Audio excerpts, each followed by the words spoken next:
स्वामी गुना पूर्णानंदा जी, Ramakrishna mission. Radhe Radhe महाराज जी। महाराज जी, जैसे मैं आपको देख रहा हूँ, क्या इसी प्रकार राधा कृष्ण को भी देखा जा सकता देखा, हमारे आचार्य महापुरुषजन कहते हैं, इनहिन नयनन सब सुख देखें, अपनो जन्म सुफल कर लिखे। कोई भी बात प्रमाणित होना चाहिए। जिस समय आप निरंतर नाम का रटन करके ये स्थिति प्राप्त कर लेंगे जो देवर्षि नारद जी ने कहा है, तदर्पिता अखिलाचारिता तद विस्मरणेन परम व्याकुलते थे। समस्त आचरण भगवत समर्पित, और एक सेकंड के लिए भी भूलने पर ऐसा लगे जैसे प्राण निकल गए। तद विस्मरणेन परम व्याकुल, जैसे मछली को बाहर निकालो तो जल के लिए वो तड़प तड़प कर प्राण त्याग देती है। त्रिभुवन की राज लक्ष्मी देने पर भी जो आधे पल के लिए प्रभु का विस्मरण ना होने दे, ऐसा महाभागवत निरंतर भगवदाकार स्थिति में जब वो विराग्नि का अनुभव करता है तो सारा का सारा अहम और मम मल ये भस्म हो जाता है। भगवान सामने ही है, पर हमारे नेत्रों में दो पर्दे चढ़े हुए हैं। एक अहमता ममता, ये जग में दुखदाई। ये जगत स्वरूप दिखा रहा है अहम और मम, इन दोनों का समर्पण हो जाए तो इन्हीं नेत्रों से वही वो हैं। सर्वम खलमिदम ब्रह्मणे नानास्ति किंचन, चिद चिद लक्षणम सर्वम राधा कृष्णमयम जगत। इसी जगत में ये दृश्य हट जाएगा और राधा कृष्ण स्वरूप, जैसे हम स्वप्न देह में जब होते हैं स्वप्न में, तो स्थूल जगत का भान नहीं होता और वहां कुछ होता नहीं पर दिखता है ना, ऐसे ही जागृत में प्रभु के सिवा कुछ नहीं है पर हमें दिखता है ना, ये माया का खेल है। और प्रभु का दिखना भक्ति की तन्मयता। हम नहीं कह रहे, भगवान कपिल देव जी श्रीमद् भागवत में कह रहे हैं, जो मेरा अनन्य आश्रय लेकर निरंतर मेरा भजन करता है वो मेरा दर्शन ही नहीं, मेरे से वार्तालाप करता है।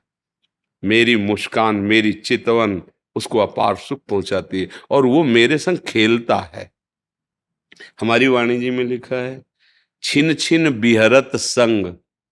दर्शन तो बहुत छोटी बात हो गई प्रेमी जनों के लिए। छिन छिन बिहरत संग, छिन छिन निरखत प्रेम भरी, छिन जस कहत अभंग, यह जो कृपा हरिवंश की। छिन छिन रुदन करंत, छिन गावत आनंद भरी, छिन छिन हर हसंत, यह जो कृपा। वो अपने प्रिया प्रीतम के साथ, जुगल के साथ एक क्षण भी विलग कभी नहीं होता।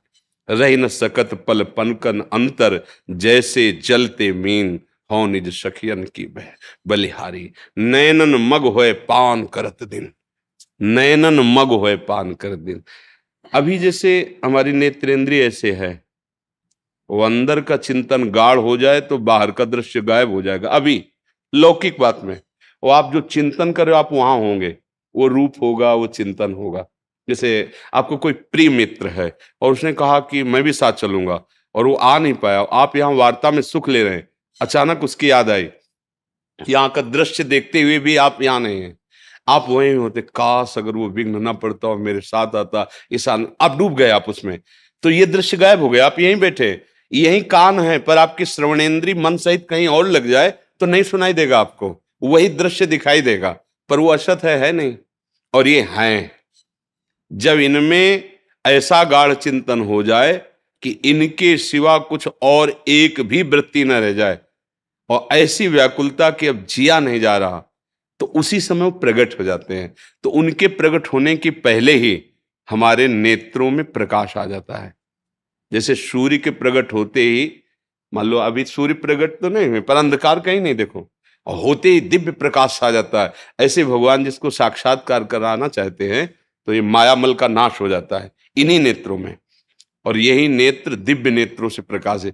जैसे अर्जुन को विराट रूप के लिए दिव्य दृष्टि दी तो माथे में नेत्र थोड़ी प्रकट हो गए, उन्हीं नेत्रों में पावर आ गया और देख पाए। ऐसे ही निरख नयन हरिवंश, इन्हीं नेत्रों में प्रेम।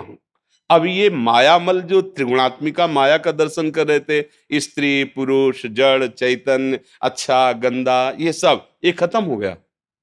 अब उसकी दृष्टि में प्रिया प्रीतम दिखाई दे रहे, केवल प्रिया प्रीतम दे। चिद चिद लक्षणम सर्वम राधा कृष्णमयम जगत, सर्वम शब्द है, ना उसे जड़ दिखाई दे रहा न चैतन्य।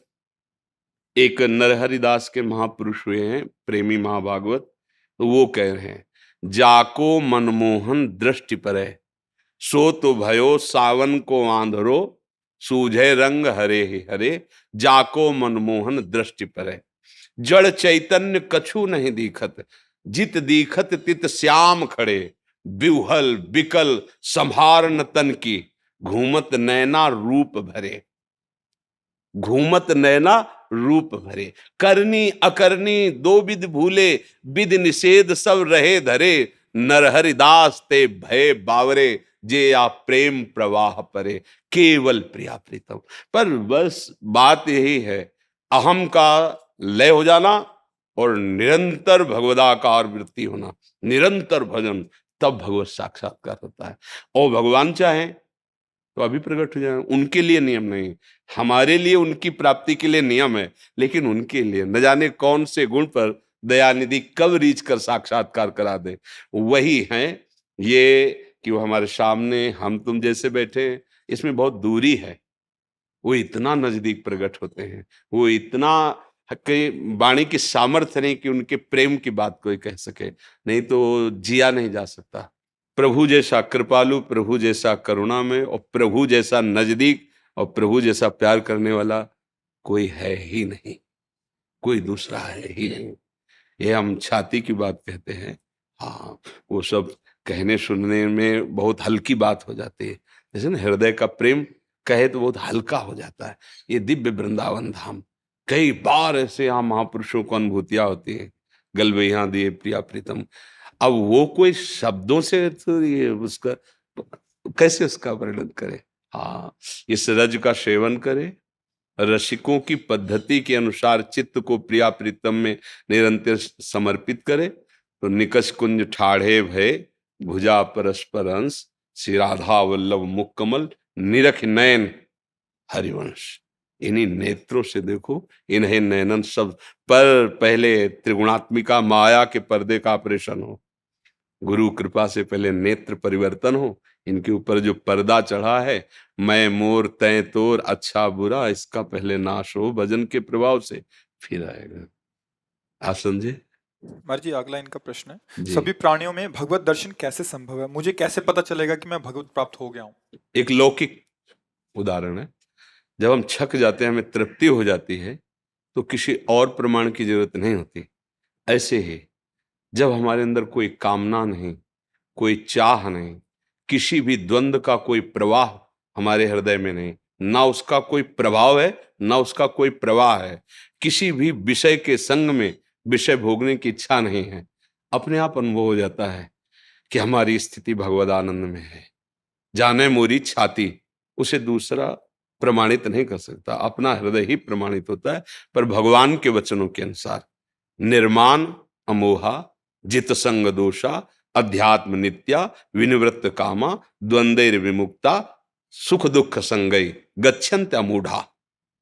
जो अमूढ़ पुरुष अर्थात ज्ञानी पुरुष, विवेकवान, मान रहित हो गया, मान का कोई प्रभाव नहीं। अपमान का प्रभाव जैसे दुख होता है, ऐसे मान का प्रभाव सुख होता है। जब हमारा मान होता है, अगर हमारे हृदय में गुदगुदी हो रही, तो ये भगवत प्राप्ति में बाधक है। मान त्यागी होना चाहिए। सबहि मान पद आप अमानी, जैसे महाप्रभु चैतन्य देव कहते हैं, अमानिना स्वयं और मान देनो, दूसरों को मान देने वाला, स्वयं मान रहित। तो पहला लक्षण भगवत प्राप्त महापुरुष का होता है, उसे मान का तनिक भी प्रभाव सुख नहीं प्रदान कर पाता। तो सीधे आ गया कि अपमान का उसे दुख नहीं होता, मतलब मान अपमान में सम है। अमोहा, उसे कोई मोहित नहीं कर सकता। कोई कंचन, कामिनी, नाना प्रकार के पद प्रतिष्ठा, भोग सामग्री, अमोहा, उसे कहीं भ्रम नहीं हो सकता। मोह भ्रम का भी नाम, अज्ञान का भी नाम है कि इसमें सुख है। प्रभु के सिवा त्रिभुवन में किंचन मात्र कहीं सुख बुद्धि नहीं होती। निर्माण अमोहा, वो मोह रहित होता है किसी से। जित संग दोषा, चाहे कोई पास में बिल्कुल सब विषय सामग्री रख दे, लेकिन उसके अंदर भोग की इच्छा नहीं होगी। जब श्री महामुनि सुखदेव जी को भगवत तत्व का बोध हुआ तो हृदय कहता है कि प्रमाण तो कोई दे कि यही स्थिति है, तो वो तो ब्रह्म प्राप्त महापुरुष ही कहे। तो अपने पिता भगवान व्यास देव जी के पास गए, क्योंकि साक्षात ब्रह्मरूप भगवान के अवतार श्री कृष्ण द्वैपायन भगवान व्यास देव जी। कहा कि हमें जो बोध हुआ है ये तत्वबोध है। उन्होंने देखा और कहा, परम ज्ञानी श्री विदेहराज जनक जी मिथिला में विराजमान है, आप उनके पास जाकर प्रश्न करें, वो आपको उत्तर दे दें। गए, जनक जी को सूचना मिली, दिगंबर, कोई शरीर में वस्त्र नहीं, 16 वर्ष की अवस्था, श्याम शरीर, कमल नेत्र, साक्षात भगवान श्री सुखदेव जी परमानंद में डूबे हुए। प्रथम द्वार पे ही जनक जी ने आदेश किया, रोक दिया जाए। एक एक शब्द शास्त्र के प्रमाण उसमें भगवत प्राप्त महापुरुष के रोक दिया गया। बोले 7 दिन तक कोई उत्तर नहीं और अंदर प्रवेश न करने दिया जाए। इतने बड़े महापुरुष, कोई आदर नहीं, कोई सत्कार नहीं। रोज पूछते, आज सुखदेव जी के मुखारविंद पर कोई, बोले महाराज बिल्कुल ना अंदर से ना बाहर से, बिल्कुल शांत है। ठीक है, प्रणाम करके महल में ले जाओ। महल में ले गए। अब वो तो दिगंबर ही रहते थे। 9 युवतियों को सेवा में लगाया, जो सुंदरता से, प्रवीणता से, सब आप स्नान कराना, भोजन पवाना, रात दिन, 7 दिन 7 रात्रि, कोई हलचल। उनका भगवान न मुखारविंद में न हृदय में। जैसे गेट के बाहर थे अकेले, वैसे ही महलों में युवतियों के विसंग में। अब आगे बढ़ो, लेके आ जाओ। बस जनक जी खड़े हुए, कहा जो आपको तत्वबोध प्राप्त हुआ है वही वास्तविक बोध है। ना मान, देखो मान का कोई अगर प्रभाव होता तो इतना तो आ जाता ना। 5 दिन हो गए, 7 दिन हो गए, उत्तर तो दो ना, मिलेंगे कि नहीं, एक गुस्सा ना आ जाए, कुछ भी नहीं। ये भगवत प्राप्त महापुरुष का। अब जब 7 दिन 7 रात्रि, समाज 9 युवतियों का, तो संग दोष मन में या तन में कुछ भी तो हरकत होनी चाहिए। शांत, क्योंकि वो ब्रह्म के सिवा किसी और को नहीं देख रहे। अगर स्त्री देखेंगे तो हलचल हो सकती है, लेकिन ब्रह्म देख रहे हैं तो भी हलचल किस बात की। भगवान इस रूप में, जैसे देवताओं ने और दैत्यों ने दोनों ने मोहिनी रूप देखा, लेकिन देवताओं को पता हरि है इसलिए कोई मोहित नहीं हुआ, और दैत्यों ने नहीं समझ पाए हरि है तो मोहित हो गए। तो जब हमारे अंदर किसी भी अपमान और मान का प्रभाव न हो, कहीं भी भ्रम मोह ये ना हो कि ये सुख है, जित संग दोषा, कोई भी संग आपको प्राप्त हो जाए और आपके हृदय में दोष ना पैदा हो, चाहे वस्तु, व्यक्ति, स्थान, बहिर्मुख, दुराचारी, पापी, कोई भी संग में हो, लेकिन हमारे अंदर किसी भी तरह का रोष, घृणा, नफरत या ममता, कोई भी दोष प्रकट न हो, जो जल में कमल का फूल रहे। और अध्यात्म नित्य अपने आत्म स्वरूप में स्थित है। आत्म स्वरूप में स्थित का लक्षण स्थूल, सूक्ष्म, कारण, तीनों से विलग अपने को अनुभव। इन तीनों में हमारा कोई भी आसक्ति राग नहीं। अध्यात्म नित्या विनिवृत्त कामा, आप अध्यात्म में स्थित है, इसका लक्षण है कि कोई भी कामना नहीं होगी, क्योंकि कामना शरीर को लेकर होती, स्वरूप को लेकर के नहीं होती। और कोई भी द्वंद आपको स्पर्श नहीं, द्वंद्व विमुक्ता, मान अपमान, निंदा स्तुति, लाभ हानि, सुख दुख, जन्म मृत्यु, ये द्वंद्व आपको। और सुख दुख संगई, कोई सुख दुख का प्रभाव नहीं, क्योंकि ब्रह्मभूता प्रसन्नात्मा न सोचती न कांक्षति। ये स्थिति भगवत प्राप्त महापुरुष की होती है, जिसके हृदय में भगवदानंद की स्फूर्ति होती है। अब उसके हृदय में कोई भी स्फुरणा नहीं होती प्रभु के सिवा, न सोचती न कांक्षति, प्रसन्नात्मा, हर समय अखंड प्रसन्नता रहती है। जैसे विज्ञानानंद घन अखंडानंद प्रेमानंद नामों से संबोधित किया जाता है, वही परमात्मा सुख है। आप प्रभु समझे, इसमें कोई संशय? जी मीनू अरोड़ा जी, सहारनपुर से। राधा वल्लभ श्री अरविंद। जी। गुरुदेव, आपके चरणों में कोटि कोटि नमन। गुरुदेव, क्या गुरु का मिलना भी प्रारब्ध के अधीन है? नहीं, भगवान की कृपा के अधीन है। जब द्रवहि दीन दयालु राघव तो साधु संगति पाइए। भगवान जिस पर विशेष करुणा करते हैं, कृपा तो सब पर है, दुलार तो सब पर है, पर जिस पर विशेष करुणा करते हैं उसे साधु समागम दे देते हैं। संत समागम ही गुरुजनों की प्राप्ति का स्वरूप है। संत ही गुरुजन हैं, वो चाहे जिस वेश में हो, चाहे जिस देश के हो, जिनके पास बैठने से, जिनके वचनों से, जिनके दर्शन से हमारा हृदय विषयों से हटकर सत्य मार्ग में चलने लगे, वही गुरुदेव हैं।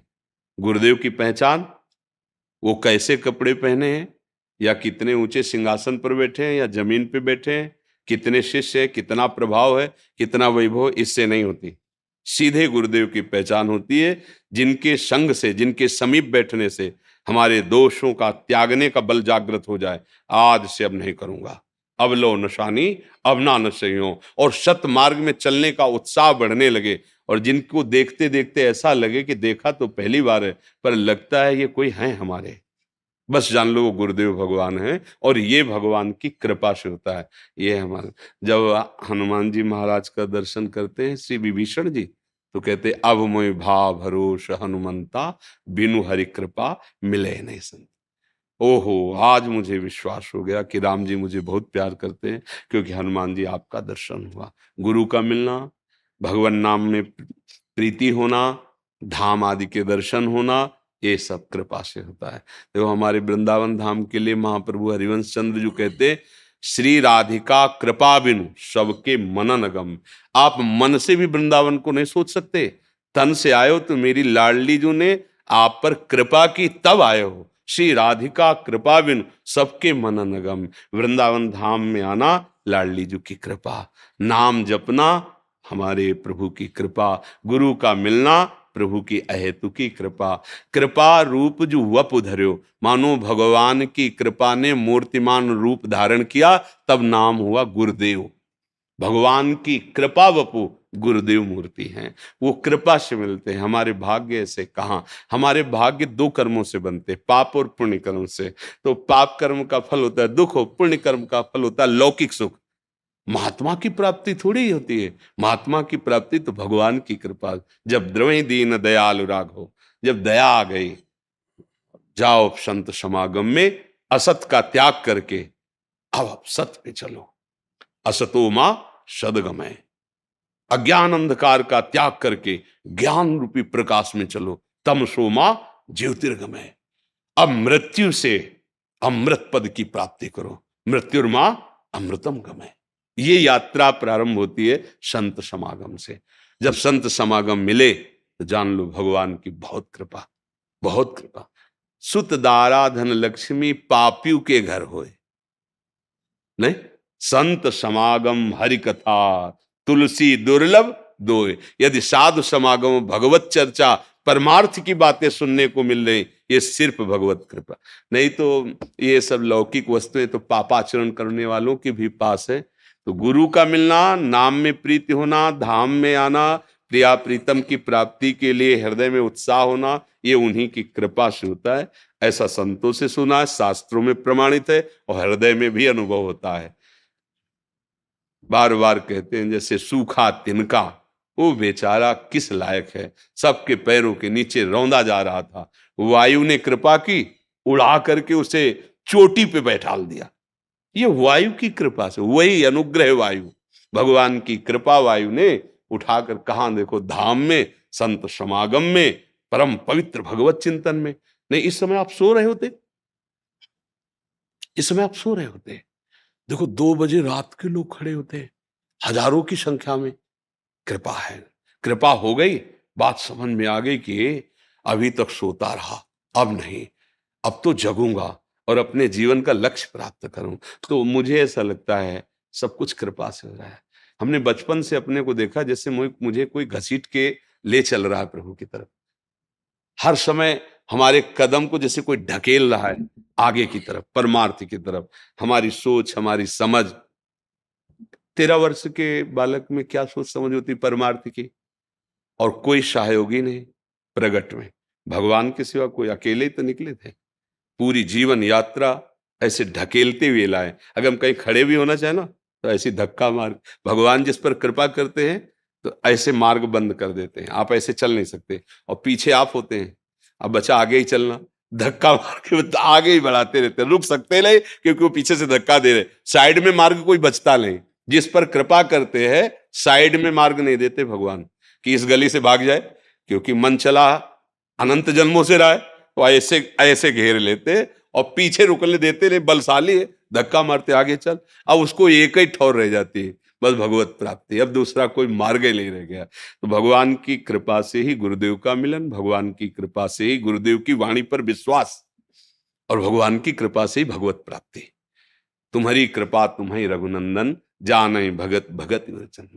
प्रभु की कृपा से प्रभु की प्राप्ति होती है, और कृपा का स्वरूप है मन वचन कर्म से चतुरता त्याग कर निरंतर भजन सतमार्ग में चलना। मन कर्म वचन छाणी चतुराई, तो भजत कृपा कर हैं रघुराई। सार बात, खूब भजन करो, गुरुदेव मिल जाएंगे, इष्ट देव मिल जाएंगे, सारा ज्ञान मिल जाएगा, सब सिद्धियां आ जाएंगी, जो चाहेगा वो प्राप्त हो जाएगा। दिव्या बत्रा जी, राधे उत्तराखंड से। राधे। जी महाराज जी राधे राधे, आपके चरणों में कोटि कोटि नमन। महाराज जी, कहा जाता है कि अगर हमें कोई दुख देता है तो वो हमारे कर्मों की वजह से ही देता है, मगर जो कोई हमें दुख दे रहा है उसके कर्मों में वो लिखा जाता है या नहीं? अब देखो, न्यायाधीश इस विषय को ठीक से निर्णय कर सकता है। भगवान की गति को सिर्फ भगवान ही जानते हैं, निर्णय न्यायाधीश जानते हैं, अपने तो अनुमान लगा सकते हैं, उसके लिए कोई प्रमाण थोड़ी सिद्ध कर सकता है। अब वो प्रेरित हुआ, अभी बिल्कुल ठीक चला रहा था, एकदम प्रेरित हुआ कर्म से, और उसकी दृष्टि आप पे पड़ी, और माइंड एकदम खत्म, कंट्रोल खत्म, अब काल के वशीभूत हो गया, और वो आपके साथ व्यवहार कर बैठा। हाँ। उसे सच्चाई से ना पहले संकल्प था और ना बाद में उसको कोई कि मुझे ऐसा, वो एक कर्म का आवेश आया, उसे करा, ये तो हुआ उसके पूर्व का कर्म। अब किसी राग द्वेष की वृत्ति से लिया, अंदर द्वेष बढ़ता चला गया, और उसको उस पापाचरण का, किसी पापाचरण का दंड मृत्यु जनित दुख भोगना है, और वो राग द्वेष जनित से युक्त हो गया, राग द्वेष से युक्त होकर संकल्प करके उस पर प्रहार कर रहा है, उसका तो पाप कर्म मुक्त हुआ, उसका नया पाप बन गया। अचानक कोई घटना घट जाती है, हम बिल्कुल नहीं चाहते हैं, वो होता है उसका कर्म, उसके कर्म का फल। कोई हमारा सोच नहीं, कोई संकल्प नहीं, जो संकल्प करके तो उसमें उसको दंड मिलेगा और उसके पाप का समन हो जाएगा। अगर हमारा पाप नहीं कि हमें यहां से ऐसे तनिक भी, तो चाहे जितना आप संकल्प कर लो, यहां खरोच नहीं कर सकते। हमारा कर्म नहीं तो आपका किया हुआ प्रहार ऐसे हो जाएगा। वो हम जब नैष्ठिक ब्रह्मचारी थे, तो गांव में प्रधानी होती ना, तो एक पूर्व प्रधान और नए प्रधान, जो नए प्रधान बनते, तो पूर्व प्रधान बड़े गंभीर स्वभाव के ऐसे थे, और जो नए प्रधान थे तो नई अवस्था के भी थे, तो उनके पास भी दुनाल थी ऐसी। तो अचानक दोनों का आमना सामना ऐसे रोड में हो गया, वो उधर से आ रहे थे, उधर से जा रहे थे, तो उनके पास राइफल रहती थी, जो पूर्व प्रधान थे, और वो जीप से चलते थे, वो मोटरसाइकिल से चलते थे। मोटरसाइकिल से उन्होंने दुनाल से गोली सामने से मारी पूर्व प्रधान के, क्योंकि द्वेष बहुत बढ़ गया, तो नए प्रधान थे, उनका गोली चली नहीं। फिर उन्होंने दोबारा जेल भरी तेले को जीप से उतर के गए, कहे लग, देखो प्रधान जी, तुम्हारी दुनाल हमारी राइफल, हमें पता है मिक्स होगी नहीं, पर हम कुछ नहीं करेंगे, आप आराम से, प्रधान द्वेष मत माने, आप लड़ाई झगड़ा आप जाओ। और उनके साथ कई आदमी थे, किसी ने कोई हरकत नहीं की, उनको बहुत शर्मिंदा होना पड़ा, और वो गए, और उन्होंने सोचा कि ऐसा कैसे, उसी गोली को जब अपने दरवाजे पर छूट गए, उनका द्वेष था, वो मार सकते थे, मारने का प्रयास किया, लेकिन वहां गोली नहीं चली, और वहां दरवाजे पे वही चल गई। क्या है, नहीं था खरोच लगने का, नहीं हुआ। तो इसलिए वैसे पूर्ण निर्णय करना, जैसे भीष्म जी से पूछा जाता, तो यही कहते थे कि धर्मराज युधिष्ठिर धर्म के सूक्ष्म रूप को जानते हैं, धर्म की सूक्ष्म गति को समझना बड़ा कठिन है। अब कब कहां कैसा क्या सहयोग होता है तो न्यायाधीश जाने। बकाया इतना है, अगर हमारा कर्म गंदा नहीं है तो लोग लाखों हमसे द्वेष करें, हमारा बाल बांका भी नहीं कर सकते, और हमें अगर दंड भोगना है तो फिर वो कहीं ना कहीं अपना रूप रख करके आएगा और मुझे दंड देगा। अब उसका क्या विधान बनता है, वो संकल्प है या द्वेष है या पूर्व प्रेरित है, वो अंदर की बात तो भगवान ही जानते हैं ना, अपने तो बाहरी चेष्टा देखते हैं। इसे सही निर्णय तो न्यायाधीश भगवान ही जानते हैं। इसीलिए वशिष्ठ जी महाराज जैसे परम ज्ञानी, सुनो भरत भावी प्रबल, बिलख कहो मुनिनाथ, हानि लाभ जीवन मरण जस अपजस विधि। वशिष्ठ जैसे ज्ञानी कह रहे हैं, अपने लोग तो उनकी चरण धूली है। ऐसे महाज्ञानी जिनको भगवान के गुरु पद में बैठने का सौभाग्य मिला, श्री राम जी के गुरु वशिष्ठ जी, वो कह रहे हैं, सुनहु भरत भावी प्रबल बिलख कहो मुनिनाथ, हानि लाभ जीवन मरण जस अपजस। वो सच्चा न्यायाधीश वही झलता है, अपने तो केवल अनुमान लगा सकते हैं जी। 3 साल की बच्ची है, कैंसर से पीड़ित होगी हमारे। कैंसर से पीड़ित हो गई है बच्ची। मेरे कर्म बिगड़ गए थे बीच में, जी, जी। और अब उनका कैसे प्रायश्चित हो, और मैं कैसे बच्ची के लिए क्या कर सकता हूँ? बस हम तो एक ही बात जाने कि सब दुखों से, सब पापों से निवृत्त होने का एकमात्र भगवान का नाम है। आप नाम जप करते रहो, और वो जितने समय के लिए जैसे जो लीला है वो धैर्य, आगे का संभालो। पीछे की खेती बिगड़ गई, उस पर परेशान मत हो, आग लग जाएगी, वो भस्म हो सकता है। आगे कोई गलती ना हो, और नाम जप करो। जो जीव जितने समय के लिए आया है उसको आप रोक नहीं सकते, उसको कोई रोग मार नहीं सकता। दोनों बातें ध्यान रखना। जितने समय के लिए जो कष्ट भोगने आया है, ये मृत्यु लोक है, उतना आप धैर्य पूर्वक नाम जप करो, और जितनी सेवा तन मन धन से बनती सेवा करो। बकाया भगवान की जो इच्छा कर्म विधान से है वैसा, थोड़ा धैर्यवान बनना पड़ेगा। हाँ। बचपन से ही पता नहीं था क्या जप करना है, तो इन्होंने भगवान का एक नाम निर्धारित कर लिया, प्रभु जी हाँ। प्रभु जी प्रभु जी प्रभु जी, ऐसे करके जप करते रहे। हाँ। तो आज तक वही जप कर रहे हैं। अभी आगे क्या करना है इनको कुछ समझ नहीं आ रही कि आगे क्या कोई गुरु प्रदत्त नाम होना चाहिए, क्योंकि अभी जब आपके सत्संग से हाँ, सुना वैसे तो बात तो ये कि प्रभु जी जपते ही आपको सत्संग सुनने को मिला, आप साधु समागम में आए। अब हाँ, अब आगे बढ़ो। उतनी पूजा नहीं है, उतना ही मार्ग नहीं है, परमार्थ तो बहुत विशाल है। हाँ, अब भगवान के किसी प्रेमी महाभागवत के मुख से निकला हुआ जो नाम तुम्हें प्रिय लगे, राम कृष्ण हरि राधा शिव, जो नाम, वो नाम अब पकड़ लो। अपनी मन से नाम जपने का फल है किसी महाभागवत के मुख से निकला हुआ नाम मिल जाए, उसे श्री गुरु प्रदत्त नाम कहते हैं। वो बहुत जल्दी लाभ प्रदान करता है। इस नाम जप का फल ये हुआ कि आप संत संग सुनने लगे, आपको ये महिमा सुनने को मिली। अब आपको जिन महात्मा महापुरुष के द्वारा नाम प्रिय लगे, राम नाम, कृष्ण नाम, हरि नाम, राधा नाम, शिव नाम, जो भी नाम, अब वो नाम पकड़ लो और आगे बढ़ो परमार्थ में। इतना ही परमार्थ नहीं जितना आप मान रहे हैं, परमार्थ का और भी विशुद्ध स्वरूप है। ठीक है। जैसे मैंने आपसे प्रेरणा से राधा नाम मेरे बस माता जी सुनता हूँ आपको सर, और वो प्रक्रिया कैसे, जैसे अंदर सांस लेते हैं ना हम लोग, अब वो नाम ऐसे हो गया महाराज जी, अब कोई काम नहीं करूँ ना, मुझको लगता है वो मुझको चिपक गया है, पता नहीं क्या हो गया। आप बड़ी कृपा हो गई, पर इसको गुप्त रखिएगा, नहीं रुक भी जाएगा। इसको गुप्त रखिएगा। आप कृपा करो, ये मैं समझ नहीं पा रहा हूँ। ये तो बहुत कृपा है। बस नाम श्वास दो बिलग चलत हैं, इनको भेद न मुंह को भावे, श्वास ही नाम नाम ही श्वासा, नाम श्वास को भेद मिटा। ये तो लाडली जी की बहुत कृपा है। बस चुपचाप अहम ना आने पावे, और ये गुप्त धन है, जीवन कृतार्थ हो जाएगा अगर ऐसे ही चलता रहा ना। जीवन बहुत प्यारा एक माता जी, दौर का मृत्यु हो गई है। हर जीव भगवत स्वरूप है। और जब नामदेव जी ने कुत्ते में भगवान की भावना की तो भगवान प्रकट हो गए ना। उनको इतने दिन इस रूप में रहना था, और ये लीला करके उनको दूसरे रूप में खेलना है।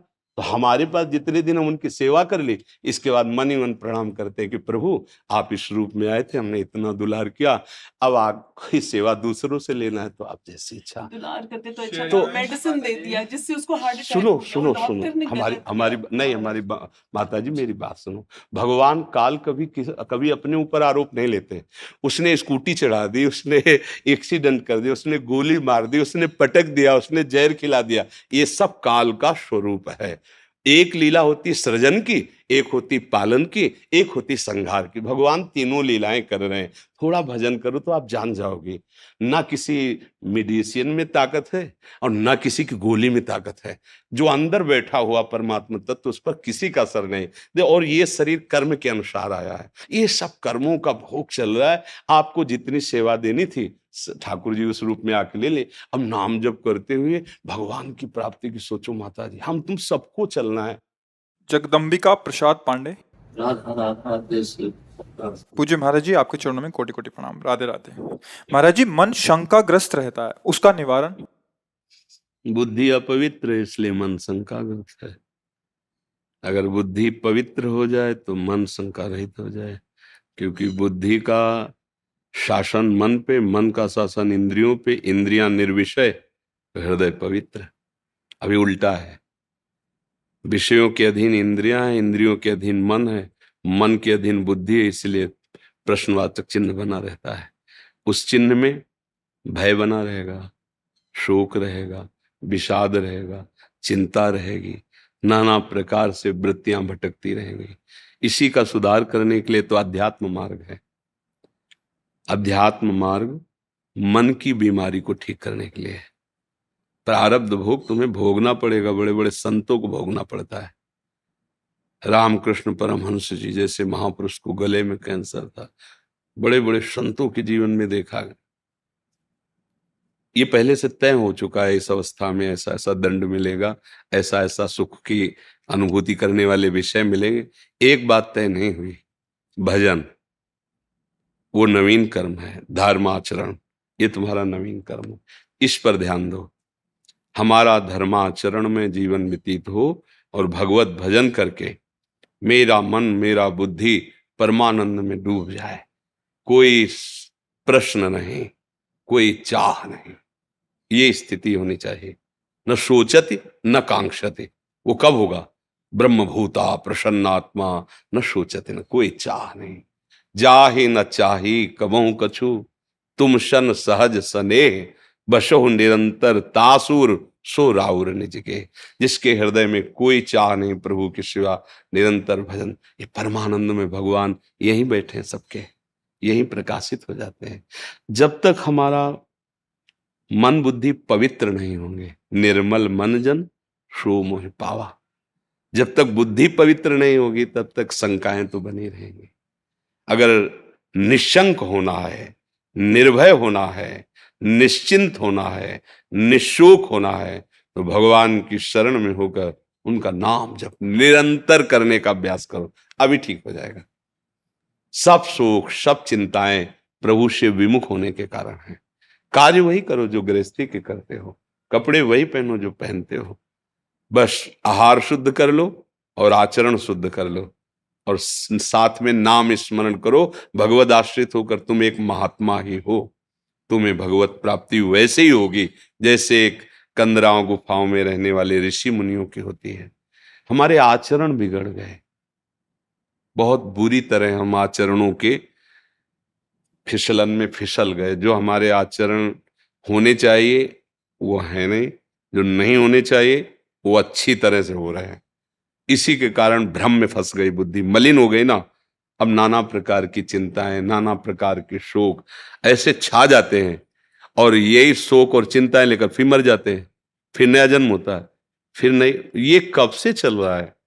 पुनरपि जननम पुनरपि मरणम पुनरपि जननी जठरे शयनम। इसी चक्र को नाश करने के लिए तो हमें मनुष्य शरीर मिला है। पर ये बात हमारे लोगों की समझ में कम आती है।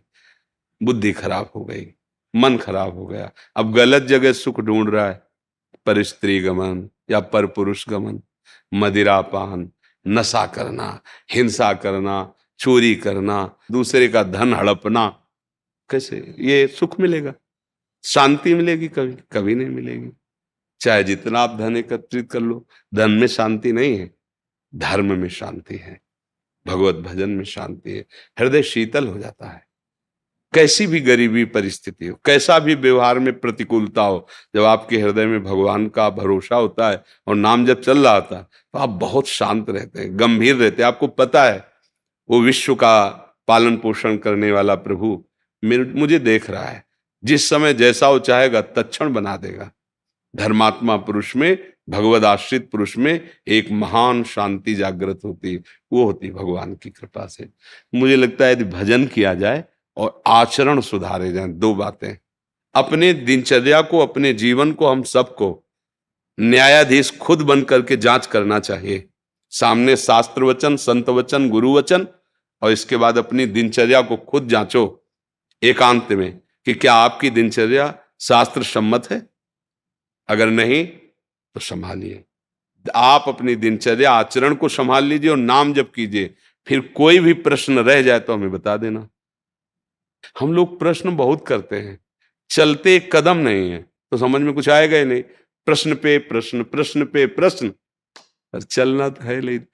जैसे हम बढ़िया हलवा बनाने की प्रक्रिया सीख लें कि ऐसा इतना आटा डाला जाए, इतना घी डाला जाए, इतनी चीनी डाला जाए, इतना गर्म पानी किया जाए, ऐसे ऐसे बनाया जाए, बहुत स्वादिष्ट स्वास्थ्यवर्धक, पर खाया कभी ना हो बना के, तो जब हम बोलेंगे ना तो रूखा और बेस्वाद नजर आएगा। जब एक बार बना के चख पा के फिर बोलेंगे तो उसकी दृष्टि और चेहरा बताएगा कि हलवा खा के बोल रहा है, वो समझ में। ऐसे ही एक बार यदि हम भगवत साक्षात्कार कर लें, फिर परमानंद की बाढ़ आ जाएगी, फिर बोलें। जब तक भगवत साक्षात्कार ना हो तब तक पहले अपना कल्याण करो, अपना सुधार करो। दूसरा, आज हम सब दूसरे को उपदेश देने के लिए तैयार हैं। अगर आपसे माइक रख के पूछा जाए कि जीव का कल्याण कैसे होगा तो आप उत्तर दे देंगे। आप अपने विचार प्रकट कीजिए कुछ परमार्थ के, तो सब बोलेंगे संसार नाशवान है, सबको एक दिन मरना है, साथ कुछ जाना नहीं, भगवान का नाम सत्य है, राम नाम सत्य है। अरे भैया कितनी बड़ी बात भूल गया, पूरे जीवन शास्त्रों की सब बात भूल गया, वो आचरण में एक नहीं उतारे। है 100 यात्रा में देखते हैं राम नाम सत्य है, हरि नाम कृष्ण गोविंद नाम सत्य, लौटते हैं तो बीड़ी पी के, तो बीड़ी पीते ये नहीं सोच रहे यही दशा मेरी होली है। अभी बोल रहे थे राम नाम सत्य है भाई, राम नाम जपो, सत्य है भाई, सत्य बोलो मुक्ति है, यहां कुछ साथ जाता नहीं।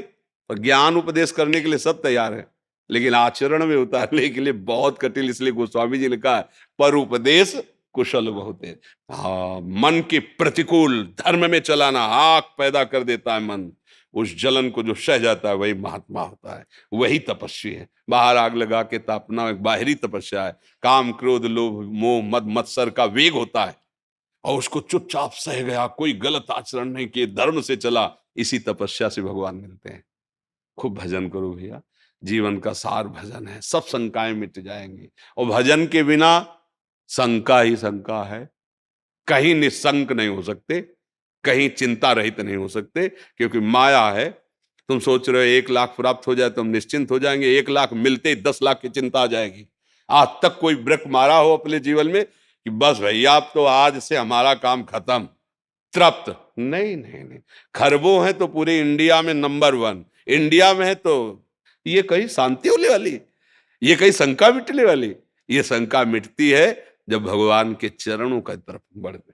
केवट भगवान के चरण पखारा तो क्या कह रहा है? भगवान से कह रहा है अब कछुनाथ न चाहिए, अब नहीं चाहिए महाराज, जो हमें चाहिए था अति आनंद उमगी अनुरागा चरण सरोज पखारन लागा। भगवान के जब चरण धोए, चरणामृत पान किया, जिस खोज में था वो खुद कह रहे हैं बहुत काल में कीन मंजूरी, बहुत जन्मों से भटकता चला रहा, आज दीन सब बिन, आज मुझे मिल गया जो मैं चाहता था, आपके चरणों का आनंद, अब कछुनाथ न चाहे कृपा सिंधु, अब आपसे भी कुछ नहीं चाहिए।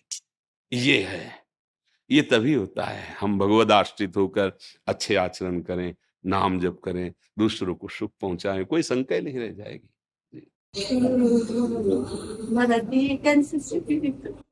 क्या होता है, आप तो माँ है इसलिए शायद हमारी बात नहीं समझ पाएंगे।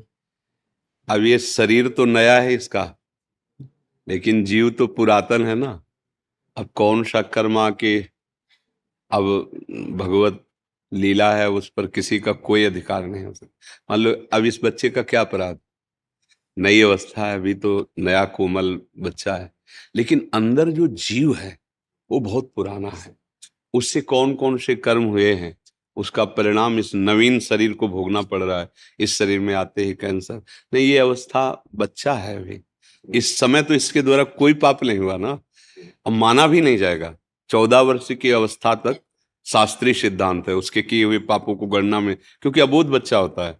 अब लेकिन देखो ऐसा, अब कैंसर जनित भयानक कष्ट वाला रोग, अब ये पूर्व, इसीलिए कहते हैं भजन करो, नहीं इस जन्म का कर्म कई जन्मों तक तुम्हें दंड रूप में मिलेगा।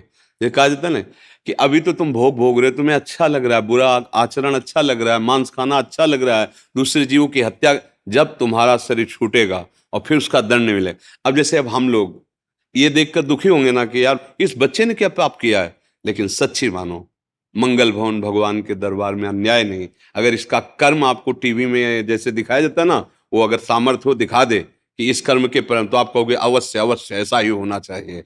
बस भगवान कभी अमंगल नहीं करते। अभी अभी बच्चा रूप से दिखाई दे रहा है, पर प्रभु का ये पुरातन अंश है, ऐसी गलतियां होती हैं, उसका ये सब खेल है। अब ये माँ कैसे समझ सकती है? माँ को तो लगता है मेरा बच्चा है ना, कुछ ऐसा हो जाए कि ये ठीक हो जाए। बस नाम जप करो, भगवान के आश्रित रहो, इसका नाम मृत्युलोक है।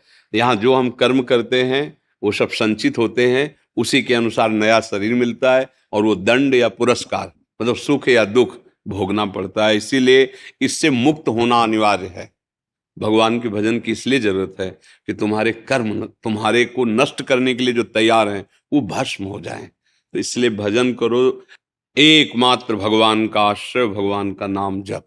इस जीव का भी मंगल। मान लियो जप नहीं कर सकता तो आप माँ हो, आप नाम जप करो। हाँ, और इसके लिए करो कि प्रभु मैं नाम जप हमारा रहा। इसका लगेगा। हाँ, क्यों नहीं, बच्चा है जब तुम्हारा। ये भी ऐसे ऐसे करती है कई बार। हाँ, पर आपका आशीर्वाद काम करेगा। माँ हो ना, नाम जप करो और धैर्य पूर्वक रहना। जो निर्णय हो वो भगवान का विधान है। दुख तो लगता है माता, दुख तो हमें भी लगा, छोटा बच्चा है, इसका क्या खेलने की अवस्था है, कैंसर से पीड़ित है, पर अवश्य भगवान कहते हैं अवश्य में भोक्तव्यम कृतम कर्म शुभासु। इसलिए हाँ, राधा राधा राधा राधा नाम जप करो।